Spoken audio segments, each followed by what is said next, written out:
So hello everyone, I'm Raghav and in this video I will discuss about the code shift problems from the contest starters 134. तो मैंने अभी problems पढ़े नहीं हैं, मैं एक एक करके सारे प्रॉब्लम्स पढ़ूंगा जितने भी मेरे पे सॉल्व हो पाए and I think that some of you can have benefit from it क्योंकि आपको देखने मिलेगा कि जब मैं प्रॉब्लम पढ़ता हूँ तो मेरे मन में सबसे पहले क्या क्या ख्याल आते हैं. So I think for the people below 1800 rating, this video can be helpful for you. And 1800 के ऊपर वालों के लिए शायद इतना helpful ना रहे. So let's see the very first problem. It says chef wants to run at least 1000 meters to reach his fitness goal. There is a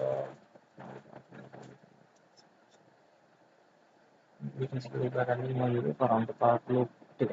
Okay, so problem ऐसे गिवन है कि शेफ को 1000 मीटर्स रन करना है and उसके घर के पास में एक रेक्टेंगुलर पार्क है जिसकी लेंथ x मीटर्स है एंड विथ y मीटर्स है एंड हमें शायद ये बताना होगा कि ओके सो हमें ये बताना है कि अगर शेफ इसका एक लूप क्रॉस करे तो क्या वो 1000 मीटर्स ट्रेवल कर पाएगा या नहीं.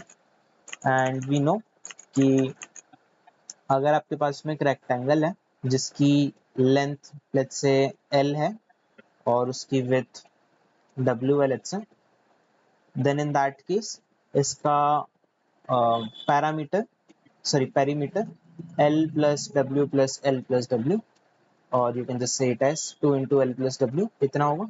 So I can just check if this thing is greater than or equal to 1000 or not. Right, ये वाला आई थिंक काफी सिंपल था तो कुछ एक्सप्लेन करने की है नहीं. सो अगर ज़्यादा है तो मुझे ये प्रिंट करना है, अदरवाइज नो.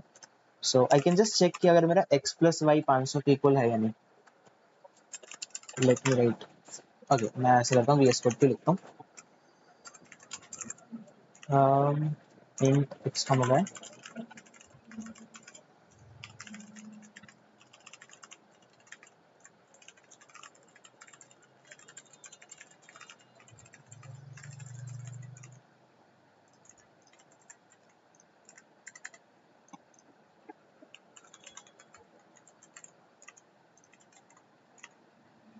ये सारा है. आई थिंक सही चलना चाहिए, इतना बड़ा तो कोड भी नहीं लिखा कि जरूरत है सोचूंगा.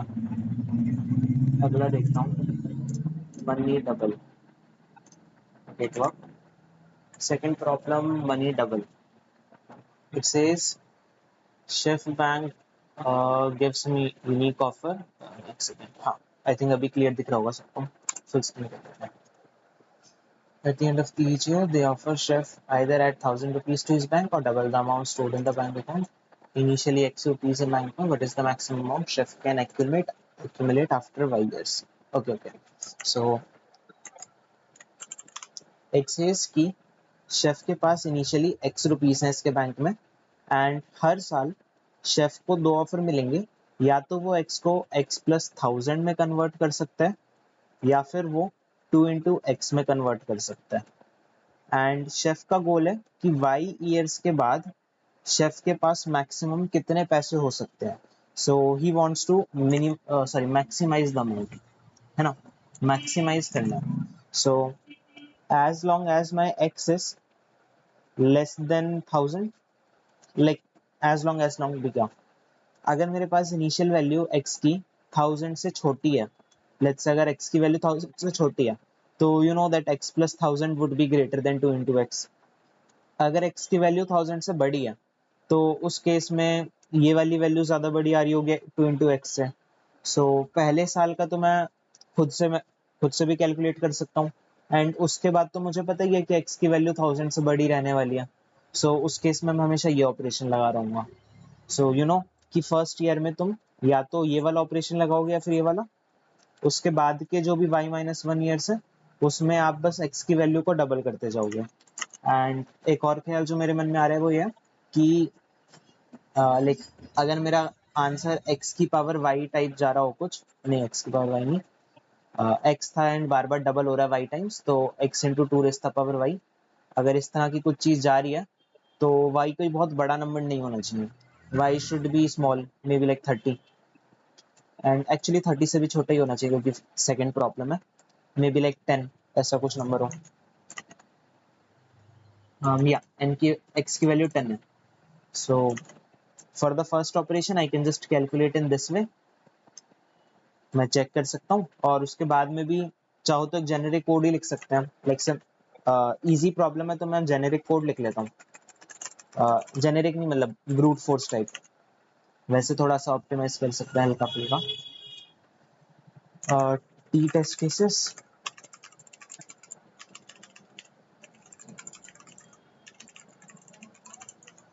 एंड हर टेस्ट केस में एक्स और वाई इनपुट लूंगा मैं, वाई की वैल्यू छोटी है, एंड मेरा आंसर हमेशा लाइक मैक्सिमम पॉसिबल आंसर मेरा x into two raise the power y था। x मेरा 10 रेज़ द पावर 5 है एंड y मेरा 10 है, तो ये चीज like at max 10 raise the power 3 के करीब ही आएगी। To like 2 raise the power 10 almost 1000 मान सकते हो आप, क्योंकि 2 रेज़ द पावर 10 1024 के इक्वल होता है। So in the worst like in the maximum case my answer is 10 raise the power 8, बड़ा लिखता हूँ थोड़ा, तो इंट यूज करेंगे हर जगह। लाइक मैं सिर्फ एक लाइक बार बार पॉइंट आउट कर रहा हूँ जो जो चीजें आई थिंक दिमाग में आनी चाहिए हमारे, जैसे ये वाली चीज आपके मन में आनी चाहिए। ओके, सो एक्स और वाई इनपुट लिए एंड अपन क्या करेंगे अब, वाई टाइम्स सिर्फ इतना कहेंगे अगर एक्स की वैल्यू 1000 या 1000 से छोटी है तो उस केस में तो एक्स में 1000 ऐड कर दो, अदरवाइज एक्स को 2 से मल्टीप्लाई कर दो एंड फिर एक्स को प्रिंट कर दो। आई होप कि फॉन्ट अभी सही है, मैंने पहले ध्यान नहीं दिया था, बहुत छोटा था फॉन्ट, जो मोबाइल में देख रहा हूँ दिक्कत आएगी।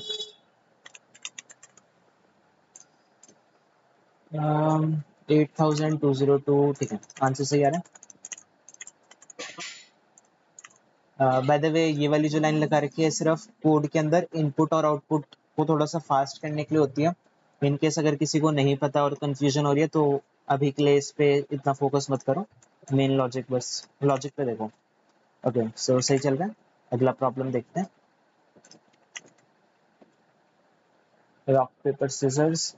Chef and Goku are locked in an epic parkour puzzle consisting of endings. However, found no revealing entire sequence of moves beforehand. Okay, Roku के साथ धोखा हो चुका है। You are given a string A where A represents ठीक है, each character RPS, given a maximum number of games, and you are not allowed to make the same move twice consecutively.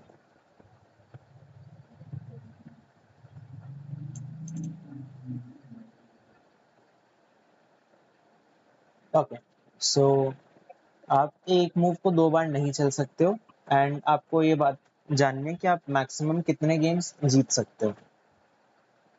So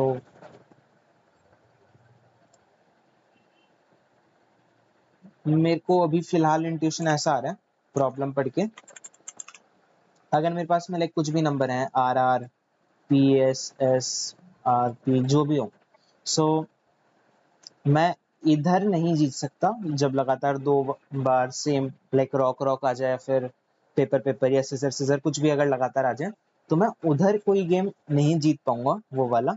and आगे नहीं फर्क पड़ता कि P है या S है, अगर लेट्स से इधर मैं रॉक को हराने के लिए तो मैं पेपर चूज कर लूंगा पहले मूव में, अगले में जब रॉक है तो मैं नहीं जीत सकता इससे। एंड मुझे पता है कि इसके अगले में पेपर आ रहा है तो मेरे को इधर सिजर चाहिए होगा, तो मैं इधर पेपर और सिजर के अलावा वाला जो भी मूव है यानी रॉक वो यूज कर सकता हूँ। मुझे इस चीज से तो मतलब ही नहीं कि अगर मैं लाइक ये वाला गेम ड्रॉ हो रहा है या हार रहा हूँ, अगर कहीं पे मैं क्या पता मैं इधर हार रहा हूँ, रॉक पेपर को हारता है, सिजर रॉक से हारता है,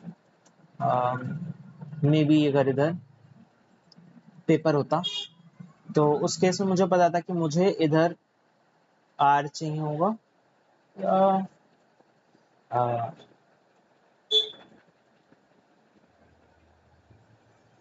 आई थिंक मैं ठीक से बोल नहीं पाया, लाइक मेरा मोटिव बस इतना कहने का था कि मुझे पता है कि मैं अगर कहीं पे लगातार सेम करेक्टर आ रहा हो तो मैं उसमें से लेट्स से अगर 5 बार आ रहे हैं तो मैं पहला गेम जीतूं फिर तीसरा जीतूं फिर पांचवा जीतूं इस तरह से। सो अगर कहीं पे कहीं like m times same character repeat हो रहा होगा, तो मैं उसमें m+1/2 games upper bound like seal division मैं इतने गेम्स जीत सकता हूँ, और उसके बाद जो जस्ट नेक्स्ट गेम है उसके अंदर लाइक मुझे जीतना है। सो इन केस अगर मेरे पास में ऑड टाइम्स आ रहा होगा कोई नंबर, फिर जब अगला डिफरेंट करेक्टर आता है, फिर तो मुझे पता है कि इधर विनिंग करेक्टर अलग था, इधर विनिंग करेक्टर अलग था, तब तो मेरे को कोई दिक्कत ही नहीं कि सेम करेक्टर दो बार नहीं आना चाहिए। एंड अगली कंफ्यूजन आपको बस ये हो सकती थी कि अगर मेरे पास में आर आर पी है या let's say P P R है, पी पी आर, तो क्या ऐसा पॉसिबल है कि मैं इधर कुछ ऐसा मूव चलूं कि मैं इसमें जीत रहा था और इसमें भी जीत जाऊं? तो यस इट इज पॉसिबल, क्योंकि अगर मैं इधर लेट्स से सीजर से जीत रहा हूँ और इधर मैं पेपर से जीत रहा हूँ, तो मैं बीच में बस एक ऐसा मूव चूज कर लूंगा जो इन दोनों की इक्वल नहीं है। सो कुल मिला के द इंट्यूशन दैट जहां भी मेरे पास में लगातार सेम करेक्टर आ रहा हो उसमें उसका फ्रीक्वेंसी निकालो, और जो भी फ्रीक्वेंसी हो उसको सील डिवीजन बाय 2 कर लो, एंड इतने गेम्स आप जीत जाओगे इनमें से। एंड यही सेम चीज आप बार बार करते रहो जहां भी आपको सेम करेक्टर्स दिख रहे हैं, लाइक इधर आर 2 बार आया, 2 बार आया, एक बार एक बार एक बार, बस। एंड आई थिंक ये और भी सिंपल है। उल्टा इसे ऐसे भी बोल सकते हैं कि अगर मेरे पास में इधर आर था और अगला भी आर है, तो मैं जस्ट इसे स्किप कर दूं, और सिंपल वे में भी सोच सकते थे लाइक इम्प्लीमेंटेशन के टाइम। सो मैं कोड ही करता हूँ अभी, ज्यादा तो एक्सप्लेन नहीं करूंगा।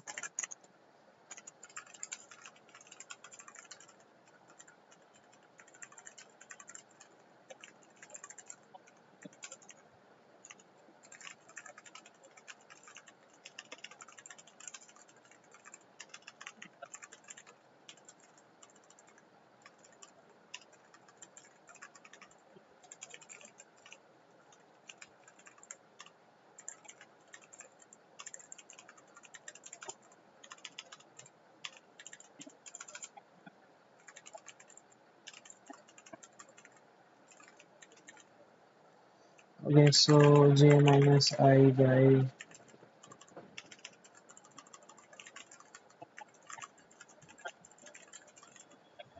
सील डिवीजन के लिए हमने +1/2 करा, लाइक +1 कर दिया डिवाइड बाई 2 करने से पहले। एंड जितनी भी बार मेरे पास में एस टी आर आई की इक्वल वाले करेक्टर लाइन से आ रहा होगा, उतनी बार मेरा j प्लस प्लस होगा। So j minus I will tell me about the number of times that say exact same character is coming.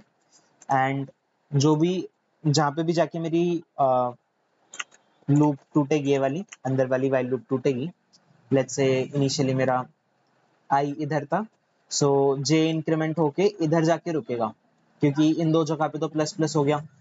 सो जिधर भी रुकता है मेरे को अगली बार आई वहीं से शुरू करना है, एंड मेरा आई प्लस प्लस तो होने ही वाला है एक बार। सो इसलिए आई इक्वल टू j-1 करें।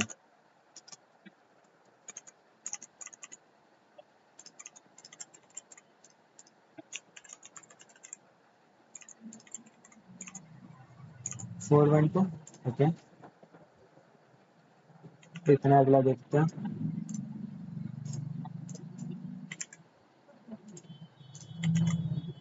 ओके, ये चल गया।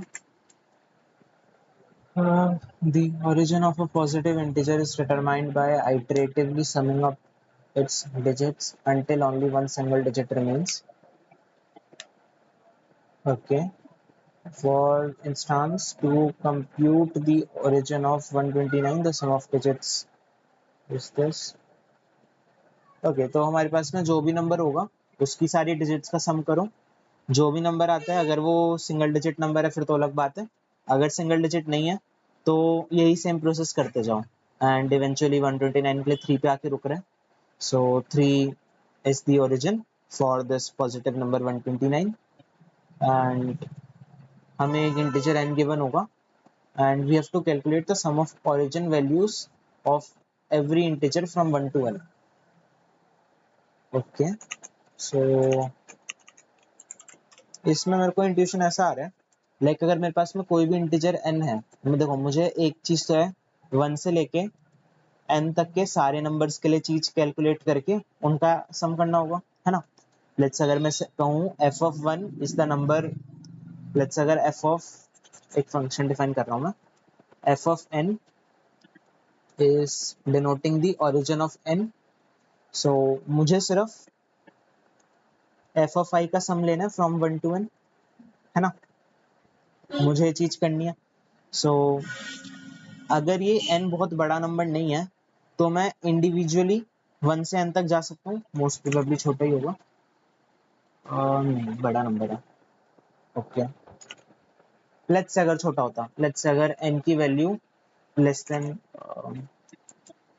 हाँ अगर n की value less than equal to 1e7 तक भी होती, 10 रेज़ द पावर 7, तो हम क्या करते हैं, यानी 10 रेज़ द पावर 6 तक लेते हैं, तो उसमें टीएलई का केस है 10 रेज़ द पावर 7 तक में, हम क्या करते हैं एफ ऑफ में भी अगर आपको निकालना है एफ ऑफ 127, तो आप क्या कर सकते हो, इसे कह सकते हो एफ ऑफ 1 + 2 + 7 के इक्वल, है ना, यही तो डेफिनेशन है, जो कि हो जाएगा मेरा f of 10 which is gonna be equal to f of 1 + 0 जो कि एफ ऑफ 1 है, and for a single digit number f of 1 will come up to be just 1, है ना। सो मेरे को लाइक ऑब्वियस सी बात है कि जो भी मेरे पास में नंबर होगा, ये चाहे कितना ही बड़ा हो, इसकी सम ऑफ डिजिट्स एक बहुत छोटा नंबर आने वाला है। सो किसी भी एक नंबर के लिए at max I think 4-5, like 4-5 भी मैं बहुत ज्यादा कह रहा हूँ, अगर एक नंबर 1e7 भी हो और उसकी सारी डिजिट्स का मैं सम लूँ, तो 7 टाइम्स मेरा 9 ऐड होके 63 बनेगा, जो कि अगली बार में 9 बन के निकल जाएगा। तो मतलब मैं किसी भी एफ ऑफ आई को कैलकुलेट करूँ ना, तो उसमें मेरे को 3 या 4 ही इटरेशंस लगने वाली हैं, 3-4 इटरेशंस में मेरा आंसर आ जाएगा। एंड अगर ज्यादा ही किसी को और ऑप्टिमाइज करना है तो वो डीपी लगा लो, वैसे डीपी आई थिंक ज्यादा स्लो ही कर देगा। डीपी के केस में इटरेशन इधर एक ही लगेगी, लेकिन डीपी का एरे बनाएंगे तो ओवरहेड आ जाएगा। तो मतलब इस तरह से हम सॉल्व कर सकते थे अगर एन की वैल्यू 1e6 से छोटी होती। एक्चुअली 1e18 तक है तो मॉड करके देना होगा ना फिर तो आंसर, मॉडेड वैल्यू नहीं देनी।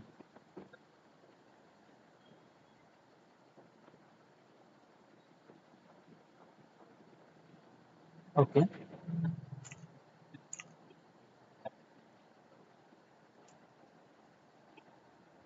अभी हमें मैथमेटिकली कुछ ऐसे ऑप्टिमाइज करना पड़ेगा। One thing which is looking very obvious to me right now is f of n की वैल्यू मेरी 1 से लेके 9 के बीच ही आने वाली है, मतलब नंबर चाहे कुछ भी हो 1 से 9 तक के बीच में कभी ना कभी तो पहुंच ही जाएगा।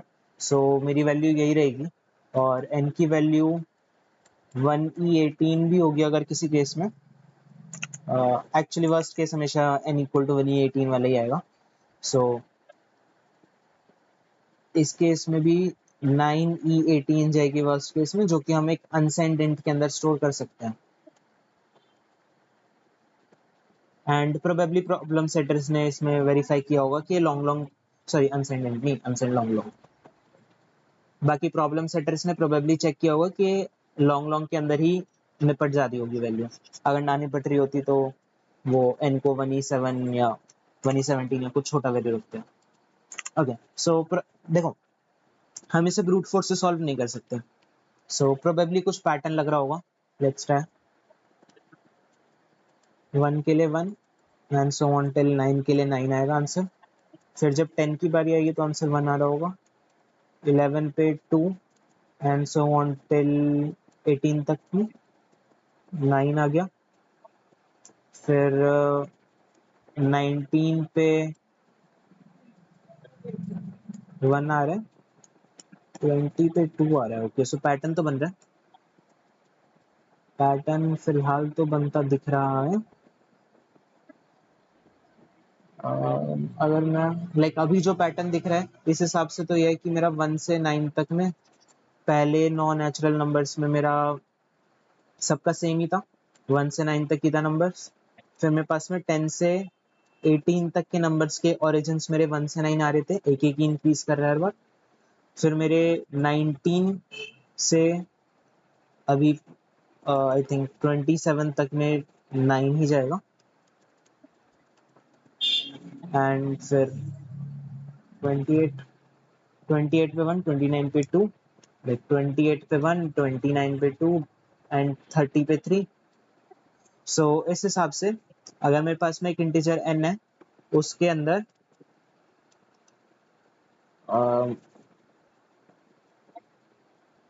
आई think I can call it as f of n plus 1 mod 9, नहीं, हाँ, f of n plus 1 mod 9 minus 1, कुछ ऐसा कह सकते हैं क्या, या -1 करके मॉड करना है शायद, f of n minus 1 mod 9 plus 1, कुछ ऐसा बन रहा होगा।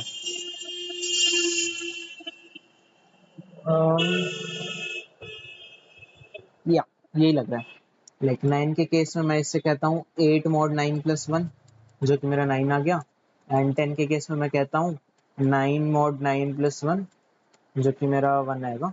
ओके, सो फॉर्मुलेट कुछ इस तरह से किया, लाइक ऐसा मैंने इसलिए सोचा क्योंकि मेरा 1 पे 1 बन रहा है एंड सो ऑन टिल 9 पे 9, अभी तक सब ठीक है। एंड फिर 10 पे आके साइकिल दोबारा 1 से शुरू हो गई। सो यू नो कि 9 के गैप में साइकिल बार बार आ रही है, सो मॉड 9 तो आएगा, लाइक आपका जो भी फॉर्मूला बन रहा हो, एक्चुअली ऐसे हटाओ, ऐसे हटाओ, हाँ, तो आपका जो भी फॉर्मूला बनेगा उसमें मॉड 9 वाली टर्म जरूर आ रही होगी, एंड साइकिल स्टार्ट हो रही है 10 पे से। सो यू नो कि 10 अपना 9 से अगर मॉड करोगे तो 1 आता है, एंड आपको चाहिए कि इधर साइकिल नहीं शुरू हो रही हो, लेकिन वो समझाना थोड़ा मुश्किल लग रहा है, लाइक बट मेरे मन में कुछ ऐसा आता है कि 9 पे साइकिल आ रही है तो 9 आएगा मॉड में, एंड 10 9 से एक बड़ा है जहाँ पे जाके मैं चाहता हूँ कि साइकिल रिपीट हो रही हो, वही वाली कि 1 से 9 वाली।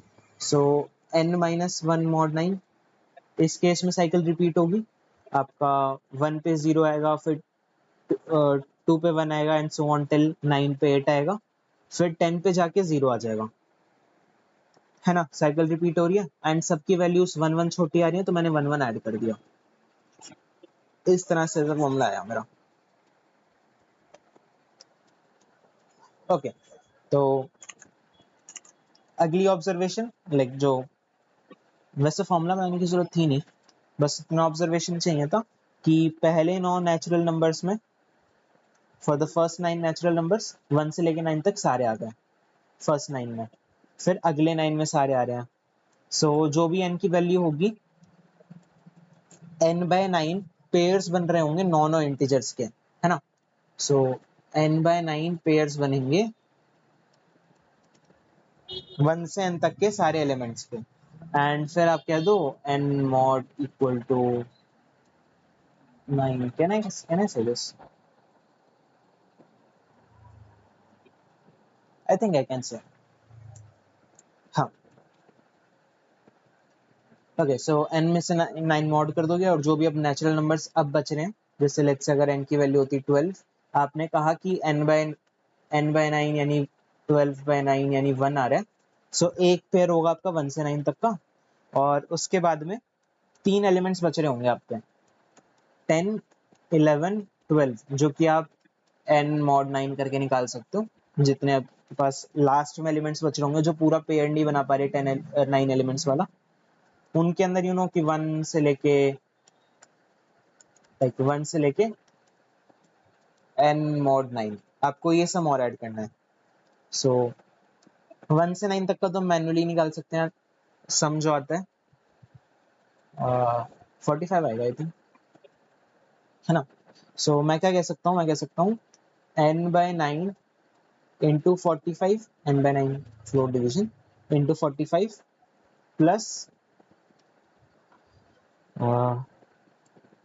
1 टिल n mod 9, ठीक है।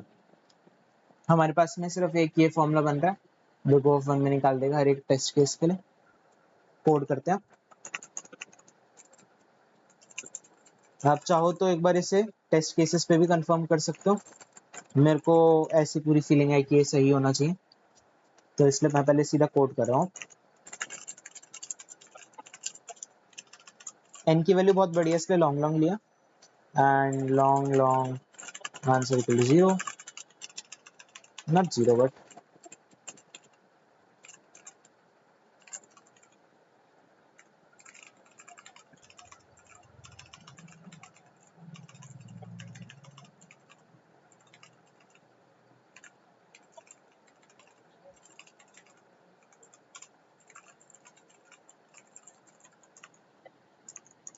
let's see.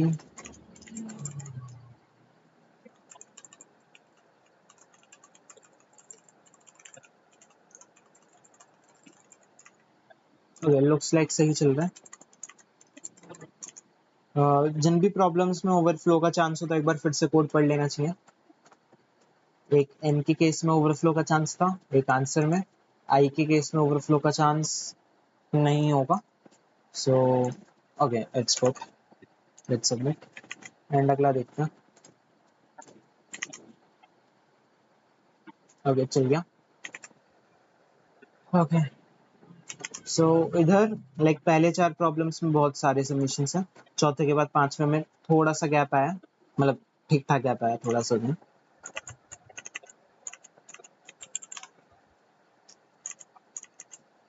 कहाँ गया ये, अच्छा सॉरी इधर जाना। द प्रॉब्लम है subtask given an array b containing m where m is odd integers, you have to perform the following operation b until it consists only a single element. Choose distinct integers. Okay so एक array given है और इसमें odd number of elements होंगे। हमें तीन distinct integers choose करने होंगे array में एंड इन तीनों को रिमूव करके एक एलिमेंट ऐड करना होगा जो कि 2 के सम माइनस थर्ड वाले के इक्वल हो। So and yeah, the size will decrease by 2. So if we have something like 2 5 3 4 2 and we choose the indices 3 1 and 4, 3 1 and 4, तो 3 plus 2 यानी 5 minus 4 यानी 1 ऐड कर देंगे। हम इन तीन एलिमेंट्स को रिमूव कर देंगे एंड 1 को ऐड कर देंगे तो 5 to 1 आ जाएगा।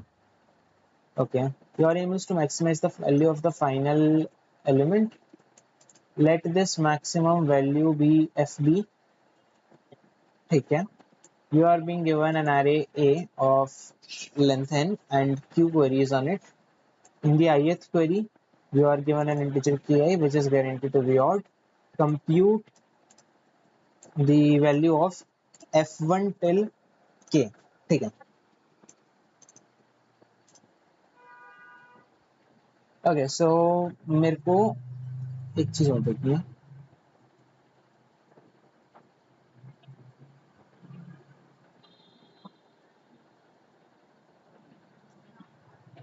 n इस ठीक ठाक साइज का है, q की वैल्यू भी ठीक ठाक साइज की है, अप्रोक्सीमेटली 1e5 है ये भी।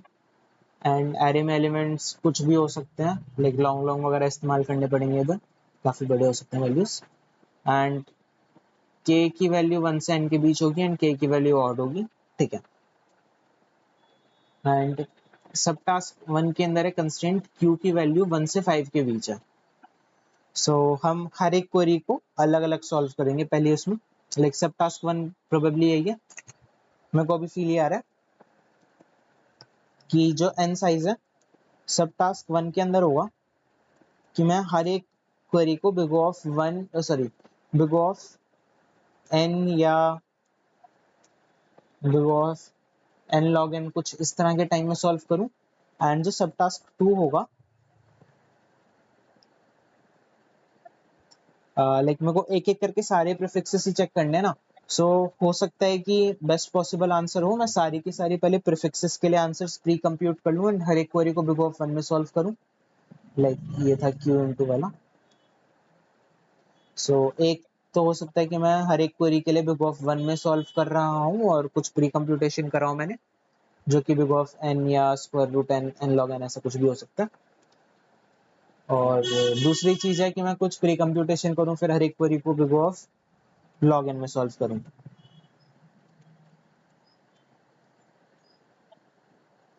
With some precomputation. So देखते हैं। Okay, so like fifth problem है, it is bound to be simple. So कुछ ना कुछ इसमें ऑब्जर्वेशन का ही खेल होगा, देखिए यही फील आ रहा है। लेट्स से अगर क्वेरी 1 है, प्रॉब्लम सिंपल बनाते हैं। अगर क्वेरी का काउंट 1 है तो उस केस में क्या कर सकते हैं हम, एक टेस्ट केस ही उठा लेते हैं। ये क्या लिख रहे हैं, okay, 3 -1 2 4 5। So what happens is, मैं 3 एलिमेंट चूज करता हूँ, लाइक एक मैं अभी ये चेक कर रहा हूँ कि मैं हर एक ऑपरेशन में क्या करने वाला हूँ। जब भी मैं कभी ऑपरेशन लगाऊं तो क्या होगा। सो एक ऑपरेशन में मैं आई जे और के चूज करूंगा, एंड मैं इसी एरे में से 3 एलिमेंट्स रिमूव करूंगा, ए आई ए जे एंड ए के। सो जो मेरा टोटल सम होगा एरे का, जो भी सम है करेंटली, उसमें से मैं ए आई ए जे और ए के को रिमूव कर दूंगा, एंड मैं सम के अंदर, एरे के सम में ए आई प्लस ए जे माइनस ए के ऐड कर दूंगा, है ना। सो ए आई एंड ए जे में तो कुछ फर्क नहीं पड़ा, जो के वाली वैल्यू थी वो मेरी 2 बार माइनस हो गई। सो इवेंचुअली मेरा जो पूरा ऑपरेशन है, इसके अंदर बस सम वाली वैल्यू 2 इंटू ए के नंबर ऑफ, लाइक उसका ट्वाइस सब्ट्रैक्ट हो जा रहा है, और मेरे एरे की लेंथ 2 कम हो जा रही है। मुझे पता है कि अगर मेरे एरे की लेंथ n है, सो मुझे n/2 ऑपरेशंस लगाने पड़ेंगे, है ना। वो मतलब मुझे पता है कि नंबर ऑफ ऑपरेशंस तो मेरे सेम ही रहेंगे जो भी अप्लाई करने हैं। सो अभी मेरे को इंटेंशन ये आ रहा है कि मैं सिर्फ हर बार आई और जे तो कुछ भी चूज करूं, के की वैल्यू मेरी होनी चाहिए सबसे छोटी वाली, सबसे छोटा एलिमेंट एरे का। एंड लाइक आई और जे भी मैं ऐसा ट्राई करूं कि जो सबसे छोटी वैल्यूज हैं एरे की, वो ना आ रही हो इनमें। सो समथिंग लाइक दिस, अगर मेरे पास में ये एरे, अगर मैं कहूँ कि सॉर्टेड ऑर्डर में है, सबसे बड़ा एलिमेंट लेट्स से एंड में और सबसे छोटा शुरू में, तो के वाली वैल्यू मेरी ये हो, आई वाली वैल्यू मेरी, लाइक आई और जे मेरी सबसे बड़ी वैल्यूज हो। हाँ, सबसे छोटी बड़ी वैल्यूज हो, क्योंकि अगर लेट्स से मैंने जे की वैल्यू ये वाली चूज कर ली हो, तो उस केस में तो मैं ये वाला एलिमेंट भी रिमूव हो जाएगा ना, तो इससे मैं के की तरह चूज नहीं कर पाऊंगा अगली बार। बट अगर मैं जे को इधर चूज करता हूँ, बड़ा एलिमेंट चूज करता हूँ, तो ये दोनों एलिमेंट्स रिमूव हो जाएंगे, ये रिमूव हो जाएगा, एक नया एलिमेंट इंसर्ट हो जाएगा कहीं पे, एंड अगली बार मैं इसे के चूज करूंगा, एंड इधर जो सबसे बड़े वैल्यूज होंगे उन्हें आई और j. So this is the intuition. हमारा time complexity big of n log n में बहुत इजीली कर सकते हैं हम, किसी भी क्वेरी के लिए। सो सब टास्क वन तो हमारा ऐसे ही हो जाएगा, हर एक क्वेरी के लिए हम big of n log n में कर लेंगे। N, like big of n तो हमारा नॉर्मल है, एक एक करके एलिमेंट्स रिमूव कर रहे हैं, एंड लॉग एन फैक्टर एक सेट वगैरह इस्तेमाल कर सकता हूँ, उसका आ जाएगा। बाकी आई डोंट थिंक उसकी भी जरूरत है, यह हो सकता है हो, लेकिन ट्यूशन ऐसा आ रहा है, ये सबसे छोटे वाले के एलिमेंट्स रिमूव कर रहे होंगे हम, बट आई डोंट नो कि वो जो मैं सबसे लाइक एंड में जो एक नया एलिमेंट इंसर्ट कर रहा हूँ, ए आई प्लस ए जे माइनस ए के, हो सकता है कि ये भी छोटा हो, तो मैं इसको रिमूव कर दूँ, सबसे छोटे के एलिमेंट्स की जगह इसमें भी कोई एलिमेंट रिमूव हो जाए, है ना। This is possible. So right now I am not sure कि ये और क्या करें, बट एटलीस्ट इतने में तो हो ही जाएगा। ओके, व्हाट अबाउट सब टास्क 2?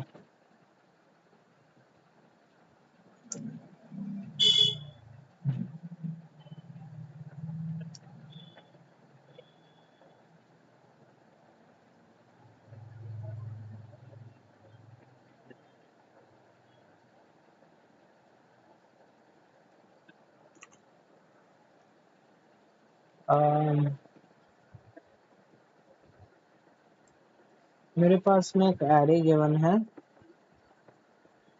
लेट्स से अगर मैंने इस प्रीफिक्स के लिए आंसर निकाल लिया, एंड अब मुझे इस प्रीफिक्स के लिए निकालना है, तो क्या मैं आंसर निकाल सकता हूँ?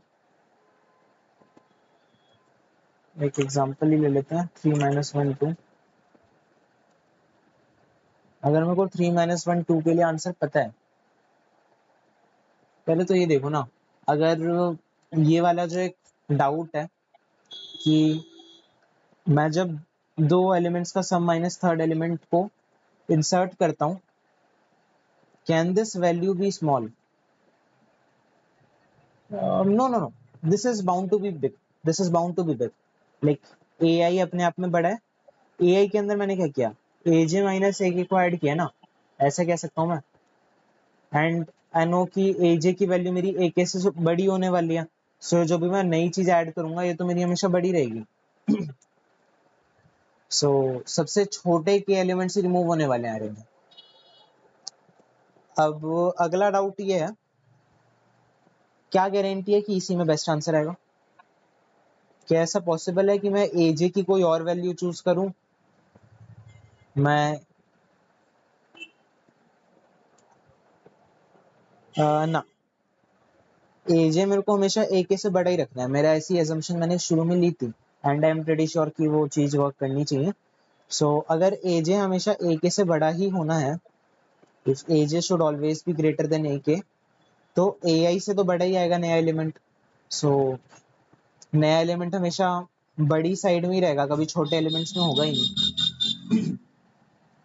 सो आई थिंक मेरे को बस यही करना है, मेरे पास में जो एक एरे गिवन होगा, लाइक प्रूव नहीं किया मैंने सिर्फ तुक्के मार रहा हूँ टू बी ऑनेस्ट।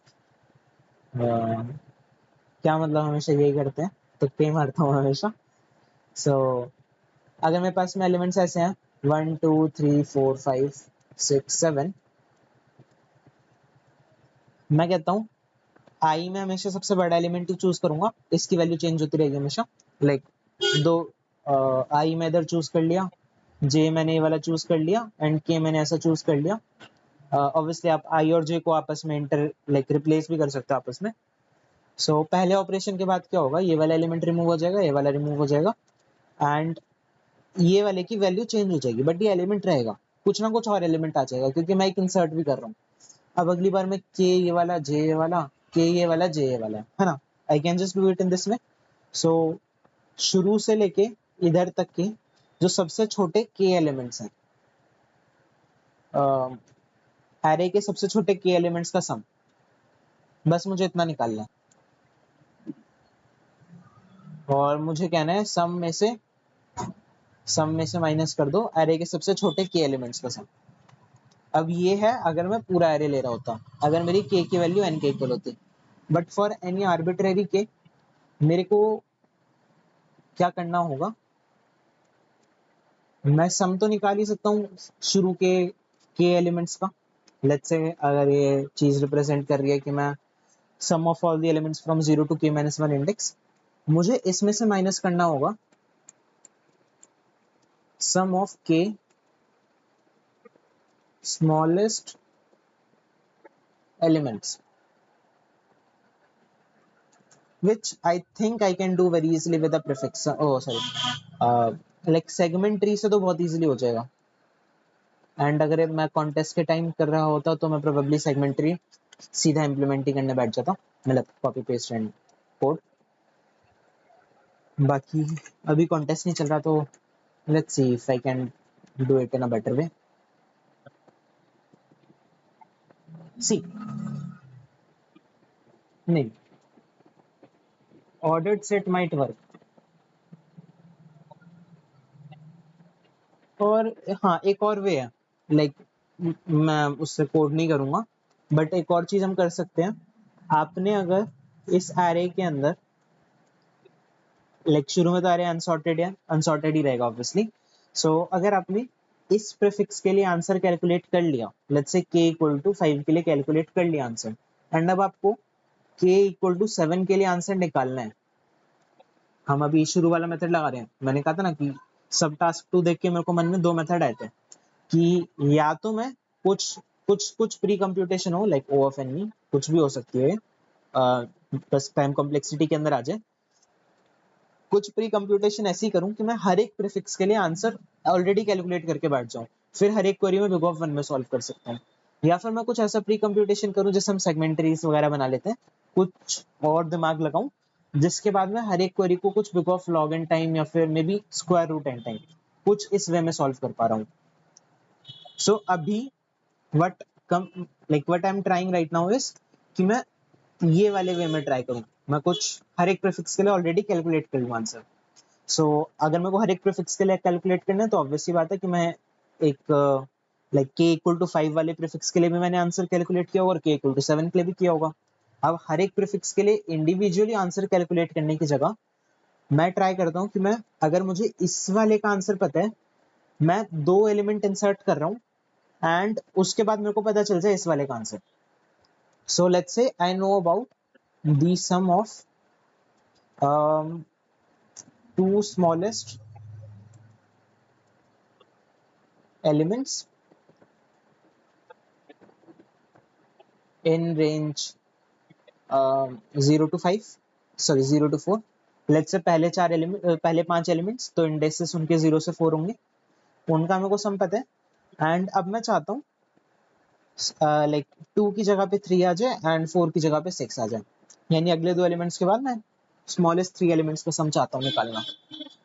सो मैं क्या कर सकता हूँ, जो मेरे पास में पहले 5 एलिमेंट्स थे, एक वे तो देखो सेगमेंट ट्रीज यूज करने का है, वो बहुत स्टैंडर्ड टेक्निक है, बट आई डोंट थिंक कि फिफ्थ क्वेश्चन में सेगमेंट ट्रीज इंटेंडेड सॉल्यूशन कभी भी होना चाहिए.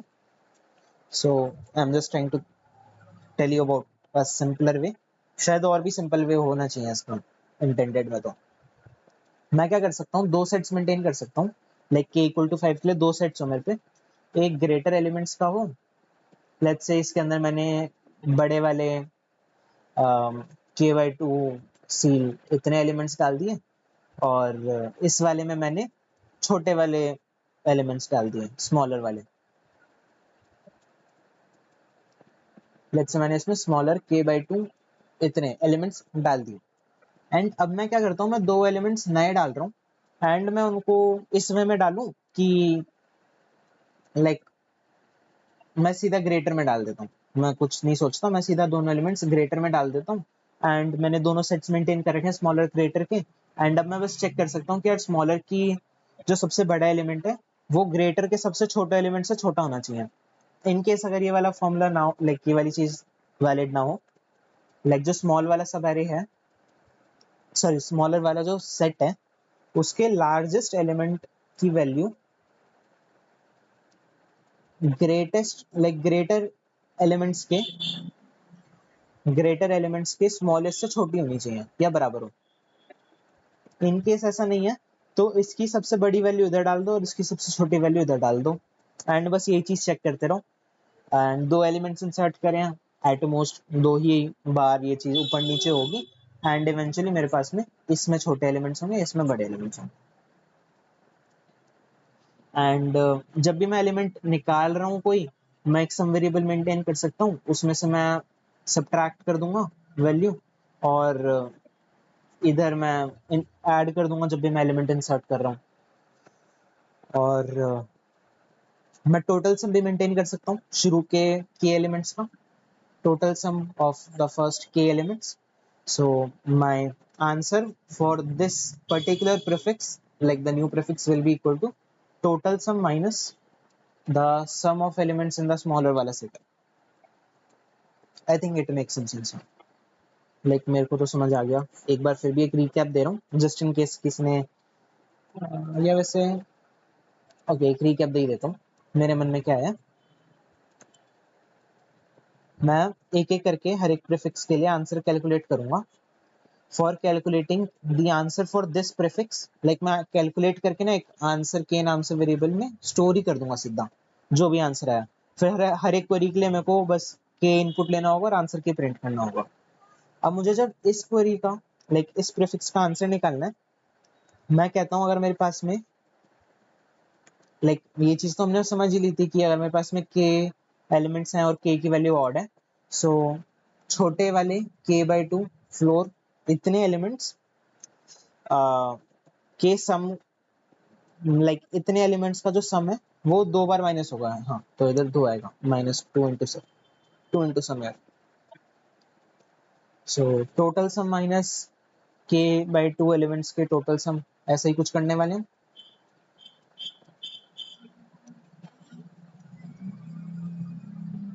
लाइक 2 इंटू सम और इस समय छोटे वाले एलिमेंट्स का। अब ये चीज लेट्स से मेरे को इस वाले k के लिए पता थी एंड अब मेरे को k डैश की बात करनी है। सो ये k था इधर तक मेरा। अब मैं दो एलिमेंट्स और इंसर्ट कर रहा हूँ, k dash is nothing but k plus 2।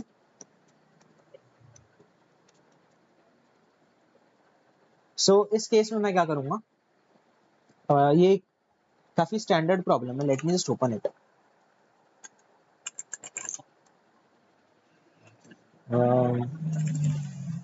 Median in a string.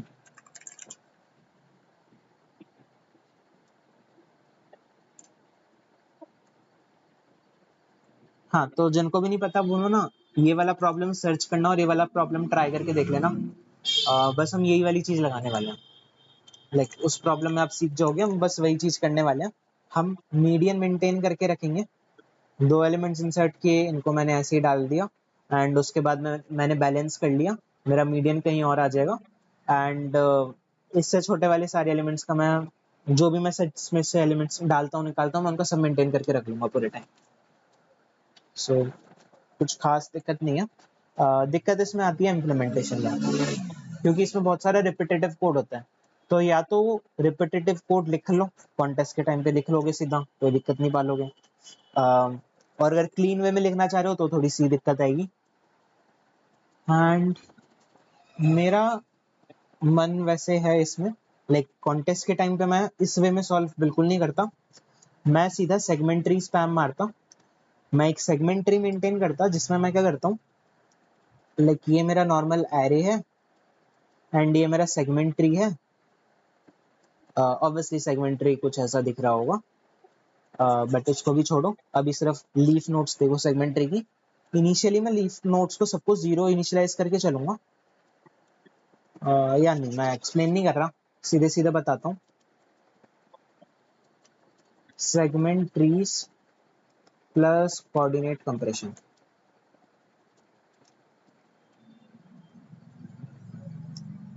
Just इसके बारे में सर्च कर लो, ये मैं एक बार खोल के दिखा देता हूँ।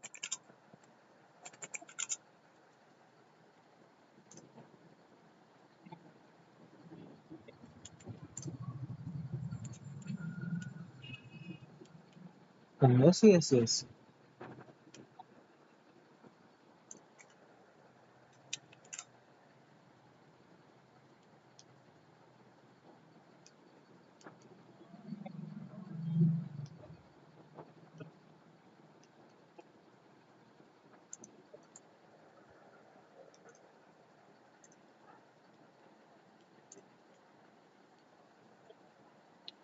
इसमें रेंज क्वेरीज में आई थिंक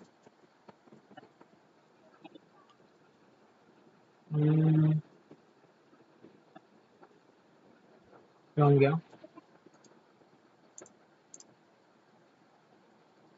हाँ, रेंज क्वेरीज वाला है जो प्रॉब्लम है ना, सैलरी क्वेरीज, आई थिंक ये वाला प्रॉब्लम था जिसके अंदर segment trees plus coordinate compression like मैंने एज अ टेक्निक सीखा था। उसके पहले मैंने जब भी कभी लगाया तो उतना मेरे को इतना ध्यान नहीं दिया था कि टेक्निक है, सीधा बस रैंडमली स्ट्राइक करता था आइडिया। बाद में पता चला कि एक बहुत स्टैंडर्ड टेक्निक है segment trees plus coordinate compression. Template तो नहीं है फिलहाल मेरे पे इसके लिए, डायरेक्ट मैं सीधा कोड करता हूँ। मैं segment trees plus coordinate compression use करूंगा एंड लाइक जो मैंने भी प्रॉब्लम शो किया था आपको, उसके अंदर हम सिर्फ 0 1 मेंटेन करते थे कि वेरिएबल प्रेजेंट है या नहीं है। इस केस में मैं ये भी मेंटेन करूंगा साथ में, लाइक उसकी जो एक्चुअल वैल्यू थी ना उसको भी मैं मेंटेन करूंगा, नोड की जो एक्चुअल वैल्यू है जिससे मैं सब एलिमेंट्स का सम इजीली ले पाऊँ। सो मुझे इनपुट्स में क्या लेना है, हर एक टेस्ट केस के लिए n और q and then n integers and q integers, and सबके सब मेरे इंटीजर्स में इंटीजर रेंज में आ जाएंगे, ठीक है।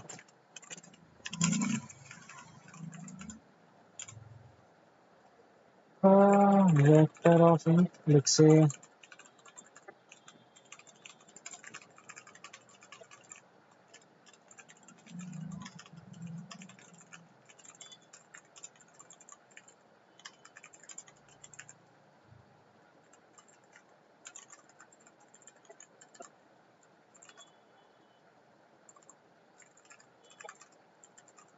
अभी फिलहाल के लिए मैं सब कुछ लॉन्ग लॉन्ग में ले लेता हूँ।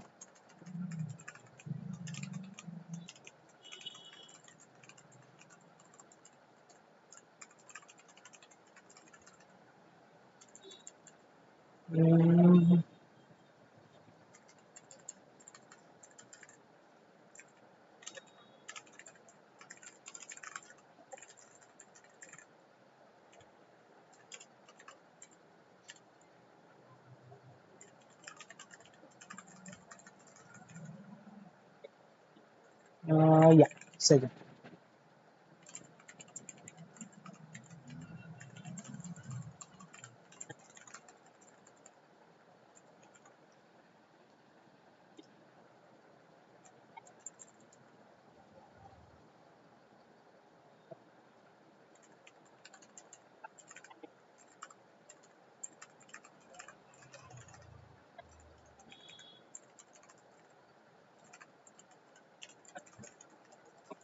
ऑब्वियसली ये थोड़ा बेटर वे में भी लिखा जा सकता है, बस मेरे थोड़ा आईओएस के चलते ऐसे लिख दिया कोड सेगमेंट ट्री का।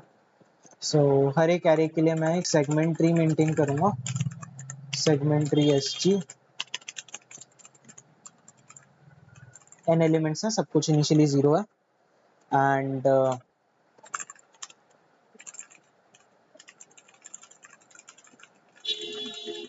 हर एक क्वेरी में मैं के इनपुट ले रहा हूँ। एक्चुअली के इनपुट लेना भी है क्या?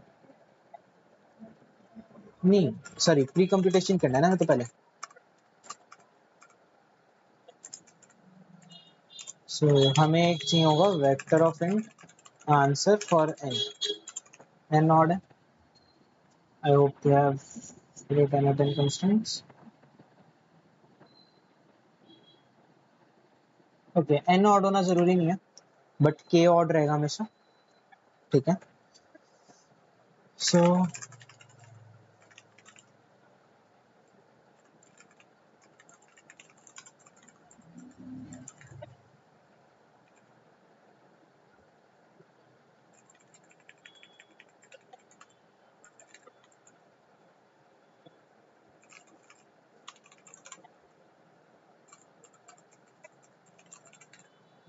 हम क्या करेंगे,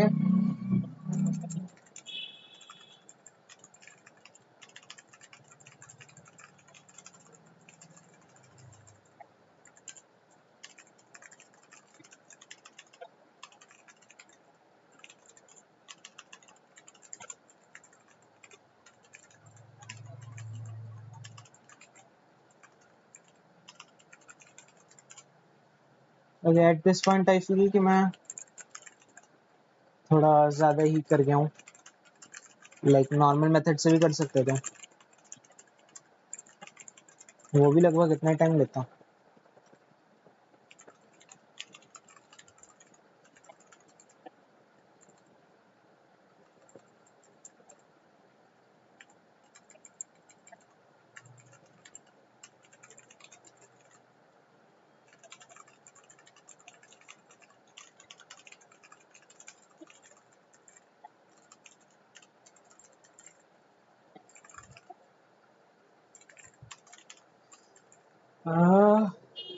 क्या होता है, हाँ लोअर बाउंड्री तो निकालना है।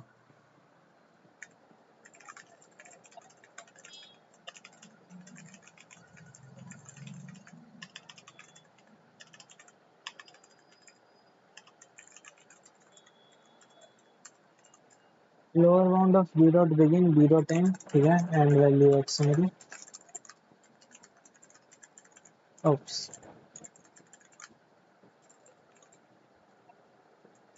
ओके, अगर मेरे को कभी भी कोई वैल्यू इंसर्ट करनी है मेरे सेगमेंट ट्री में, then I will just say कि यार SG dot update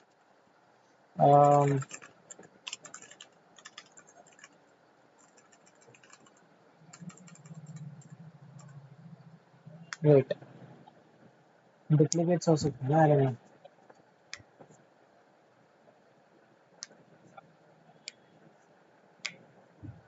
okay, duplicates हो सकते हैं। सो आई थिंक ये प्रॉब्लम, लाइक ये वाली अप्रोच सिर्फ खराब ही बनती जाएगी। नॉर्मल अप्रोच से ही कर लेते हैं।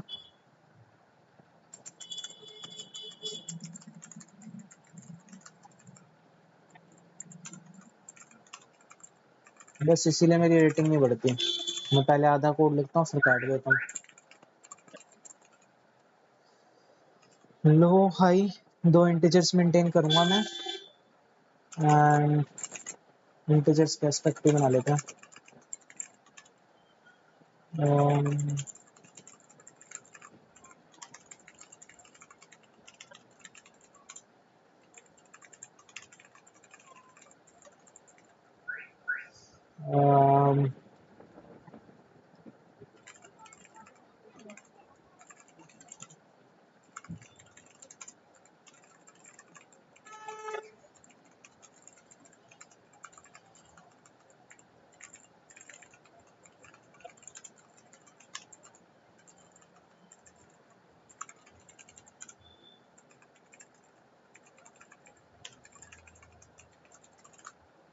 सो एक स्ट्रक्ट बना लिया जिससे मेरे को थोड़ा रिपीटेटिव कोड कम रहे वैल्यू रिमूव और ऐड करने के लिए।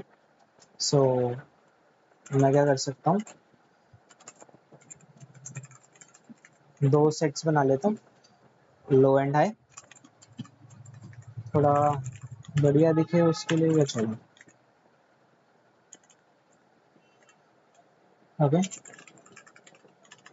एंड एक फंक्शन बना लेता हूँ व्हाइल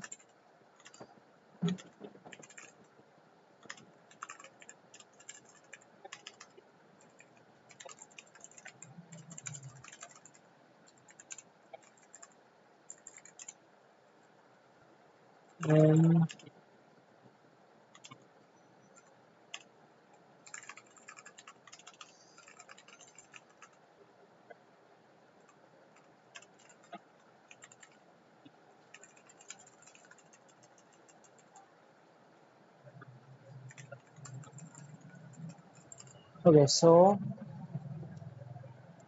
मैं क्या करूँगा, मैं पहला एलिमेंट पहले बड़े वाले में इंसर्ट कर दूंगा।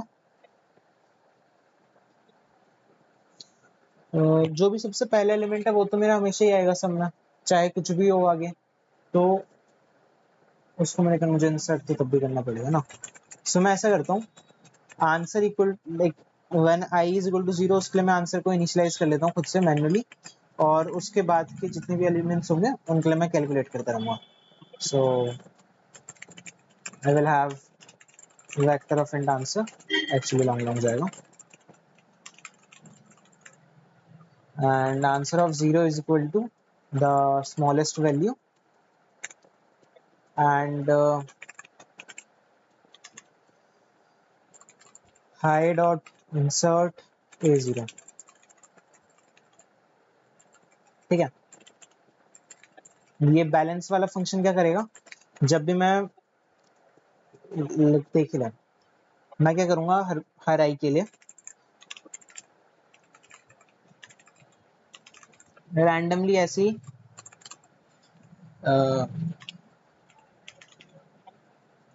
लो डॉट इंसर्ट में a of i minus one insert कर दिया, एंड हाई के अंदर ए ऑफ आई इंसर्ट कर दिया, लाइक रैंडमली दोनों वैल्यूज इंसर्ट कर दी सीधे, एंड फिर मैं बैलेंस फंक्शन कॉल कर देता हूँ जो क्या करेगा, लो और हाई के मिनिमम और मैक्सिमम को कंपेयर करेगा, वाइल लो डॉट एस टी डॉट हो गया। नहीं, साइज तो हमेशा ही हुआ जब भी आएगा, लाइक एच केसेस नहीं है इसमें कोई।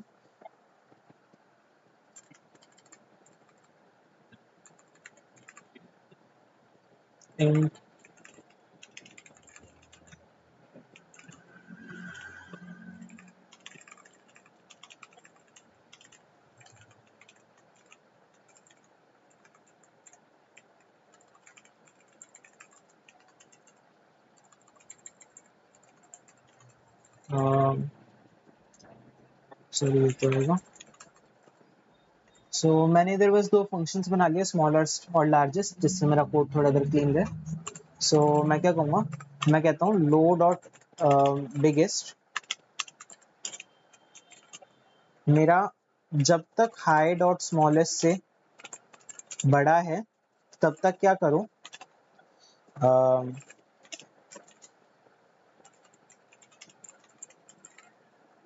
मेरे को दोनों एलिमेंट्स एक एक करके रिमूव करके दूसरे में डाल देना है। एक बार इसमें क्या एरर आ रहा है, let me see, too few arguments in function call. कौन सी फंक्शन कॉल?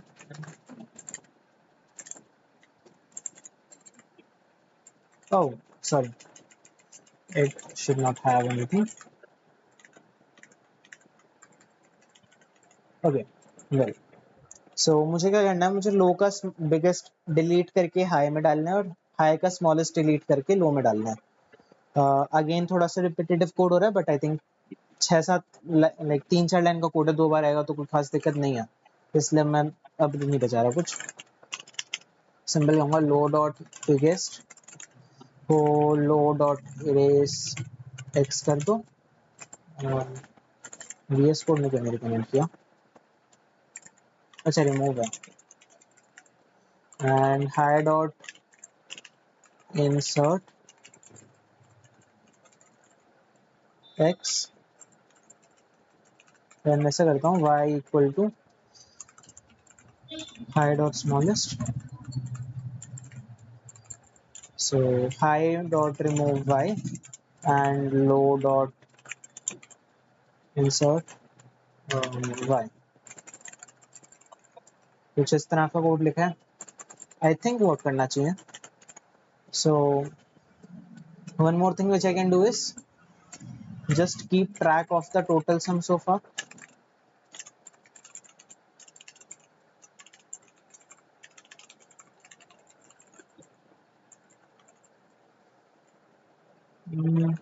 सीधा A0 से इनिशियलाइज कर लेता हूँ।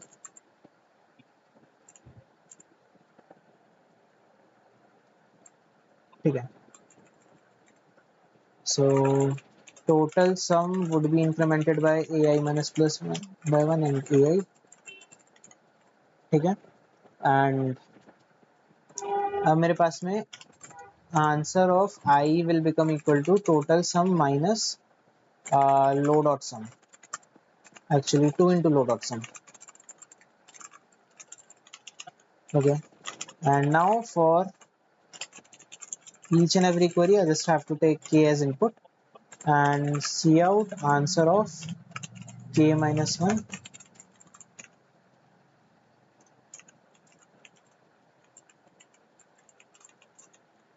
oops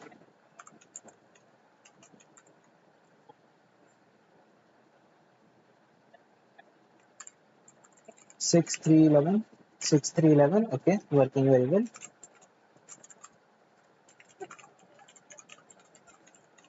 थोड़ा क्लीन लगे।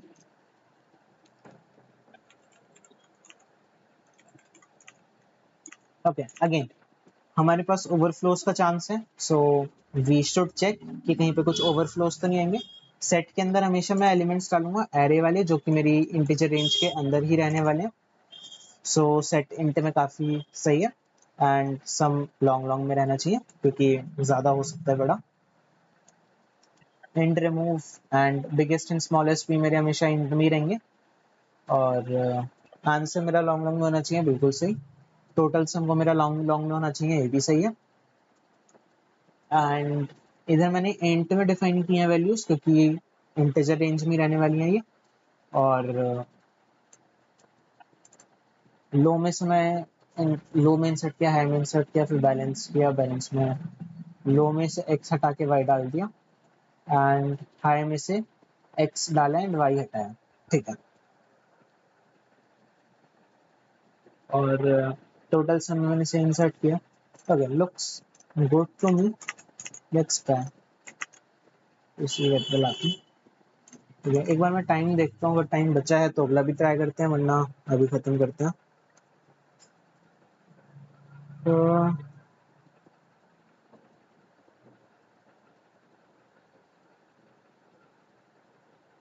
ओके, सो आई थिंक मेरे को ज़्यादा देर नहीं कर सकता मैं अभी, मेरे को एंड करनी पड़ेगी कुछ देर में वीडियो। सो जस्ट अगला प्रॉब्लम पढ़ता हूँ, अगर पढ़ते ही समझ आ जाए तो सॉल्व करेंगे, वरना अगली वीडियो में कभी। एंड आई डोंट थिंक कि जो बंदा इस प्रॉब्लम तक आ रहा है उसको मेरे को सॉल्व करते देख के बेनिफिट होने वाला है। सो कुछ खास फर्क पड़ेगा भी नहीं आई थिंक अभी। A person is represented as an n into m grid containing 0,1, where 0 is the prisoner and 1 belongs to the card. ठीक है, prisoner can move one step left, right up और down formally from cell x y prisoner can move to these positions, ठीक है. Can escape if he reaches out formally if he reaches to any cell x y where x is 0 or y is 0 and ठीक है. सो अगर वो grid के बाहर कहीं भी निकल पाए तो वो बाहर निकल लेगा. Let the escape time of a prisoner be the minimum number of guards he needs to cross before he is able to escape the prison. What is the maximum escape time of any prisoner?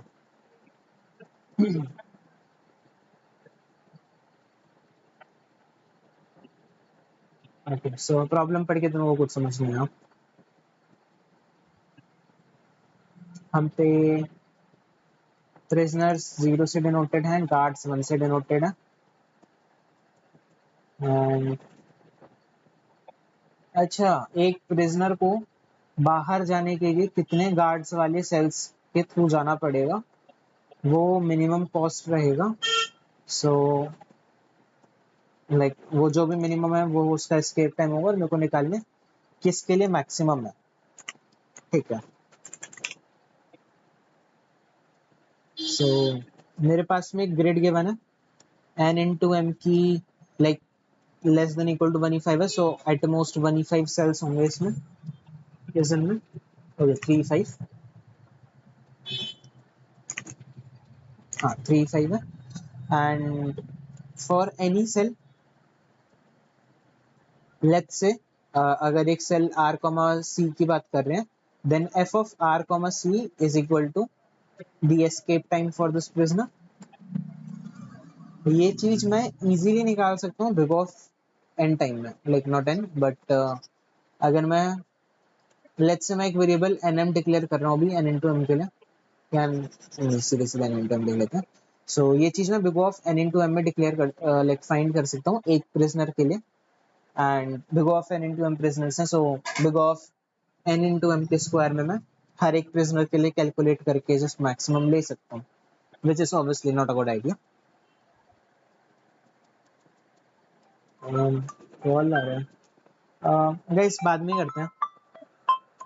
I hope कि जितने लोगों ने अभी तक देखा उनको इधर तक पसंद आया.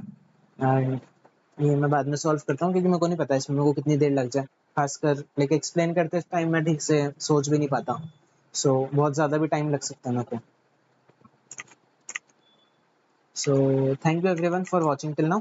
एंड मेरे को एक बार फीडबैक में बताना कि आपको कैसा लगा वीडियो, लाइक जिस वे में मैंने किया कि प्रॉब्लम्स नहीं पड़े, सीधा आके मैं डिस्कस करने लग गया. एंड मैंने थोड़ा बहुत एक्सप्लेन भी किया एंड थोड़ा बहुत सोचा. सो प्लीज़ इसके बारे में मेरे को बताना एंड फिर मैं सोचूंगा कि आगे से भी ऐसे वीडियोस करने हैं कि नहीं करने. And thank you for now. Bye bye.